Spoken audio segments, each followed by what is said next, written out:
சின்ன சிட்டு அவள். உடல் சாரல் பட்டு. சில்லென காற்று மெல்ல அவள். இதழிலும் மேனியிலும் பட்டு ஒதுங்கிட. கருங்கூந்தல் காற்றில் சிறகாய். பறந்திட உடலெங்கும் சிலிர்த்திட. சாரல் மழையும் மெல்ல சன்னல் ஓரம் விழுந்திட அதைக் கண்ட அவள். மாடியிலே கொடியிலே காய்ந்த துணியினை எடுக்க சென்றிட. காய்ந்த துணியும் தான் கட்டிய துணியும் மிதமாய் சேர்ந்தே நனைந்திட. மாலை கருக்கலில் அம்மழை தூறியதால் மல்லிகை வாசம். அவள் நாசியை துளைத்திட மகிழ்ந்து வாசம் நுகர்ந்து. மழையிலும் நனைந்த வாறே மாடிப்படி இறங்கி வீட்டினுள். உடலோடு சேர்ந்து நனைந்த உடையை களைந்து விட்டு. சின்ன டவலை எடுத்து உடலில் முழு ஈரத்தை துடைத்து விட்டு.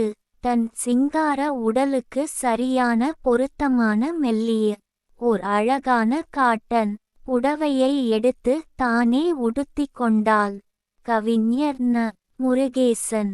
கவிதை பிடித்திருந்தால் மறக்காமல் லைக், ஷேர், கமெண்ட் மற்றும் சப்ஸ்கிரைப் பண்ணுங்க.